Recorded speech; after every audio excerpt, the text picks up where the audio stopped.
আপনিও কি ফেসবুক আইডির পুরাতন পাসওয়ার্ড ভুলে গেছেন? পুরাতন পাসওয়ার্ড ভুলে যাওয়ার কারণে ফেসবুক আইডি লগ ইন করতে পারছেন না? যদি তাই হয় তাহলে আপনি একদম সঠিক ভিডিওতে আসছেন, কারণ আজকের এই ভিডিওর মাধ্যমে আপনি শিখতে পারবেন আপনার ফেসবুক আইডির পুরাতন পাসওয়ার্ড কিভাবে বের করবেন। আপনার মূল্যবান সময়কে না নিয়ে সোজা চলে যাচ্ছে মূল ভিডিওটিতে। আর চ্যানেলে নতুন দর্শক হয়ে থাকলে অবশ্যই চ্যানেলটিকে সাবস্ক্রাইব করে দিবেন।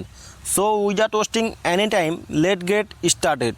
অল রাইট, চলে আসলাম মূল ভিডিওটিতে। ফেসবুকের পুরাতন পাসওয়ার্ড জানার জন্য আপনাকে কি করতে হবে? সবচেয়ে প্রথমে আপনার প্লে স্টোর অ্যাপ্লিকেশান থাকবে। সবচেয়ে প্রথমে আপনাকে প্লে স্টোর অ্যাপ্লিকেশানের মধ্যে প্রবেশ করতে হবে। প্লে স্টোর অ্যাপ্লিকেশানে প্রবেশ করার পর সবচেয়ে উপরের দিকে আপনি আপনার ডিপি বা প্রোফাইলে ফটো দেখতে পারবেন। তার উপরে আপনাকে ট্যাপ দিতে হবে। যখন আপনি ওর উপরে ট্যাপ দিবেন, ফাইনালি উপর দিকে আপনি কি দেখতে পারবেন? এখানে ম্যানেজ ইওর গুগল অ্যাকাউন্ট। যদি আপনার একটি অ্যাকাউন্ট থাকে তাহলে এখানে ম্যানেজ ইওর অ্যাকাউন্ট দেখাবে। যদি আপনার একের অধিক অ্যাকাউন্ট থাকে তাহলে ম্যানেজ ইওর গুগল অ্যাকাউন্ট দেখাবে। তারপর তার উপরে আপনাকে ট্যাপ দিতে হবে। যখন আপনি ওর উপরে ট্যাপ দেবেন, এখানে আপনি অনেকগুলো অপশান দেখতে পারবেন। তাহলে আপনাকে এখানে কি করতে হবে? এখানে সিকিউরিটি অ্যান্ড সাইন ইন নামে একটি অপশান দেখতে পারবেন, তার উপরে আপনাকে ট্যাপ দিতে হবে। যখন আপনি ওর উপরে ট্যাপ দেবেন তখন একদম ফাইনালি নিচের দিকে স্ক্রল করবেন। যখন আপনি নিচের দিকে স্ক্রল করবেন তখন আপনি এখানে কি দেখতে পারবেন? এইখানে পাসওয়ার্ড ম্যানেজার নামে একটি অপশান, তার উপরে আপনাকে ট্যাপ দিতে হবে।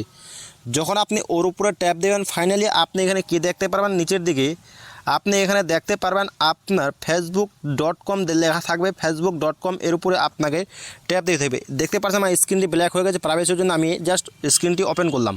ওপেন করে দেওয়ার পর ফাইনালি দেখতে পাচ্ছেন আমার এখানে ফেসবুকের এখানে পাসওয়ার্ড, এখানে ফেসবুকের পাসওয়ার্ড এখানে চলে আসলে এখন চোখের মতন যে একটি অপশান দেখতে পারেন, এই অপশানের উপর যদি আপনি ট্যাপ দেন আপনি আপনার পাসওয়ার্ডটি এখানে দেখতে পারবেন। আর এই পাসওয়ার্ডটি আপনি তখন দেখতে পারবেন যখন আপনি লগ ইন করেছিলেন। সেভ অপশান যদি আপনি সেভ করে থাকেন তখনই আপনি দেখতে পারবেন। টোটাল ইনফরমেশান আপনার কীরকম লাগলো অবশ্যই কমেন্ট করে জানাবেন। দেখা হবে নেক্সট ভিডিওতে। ধন্যবাদ।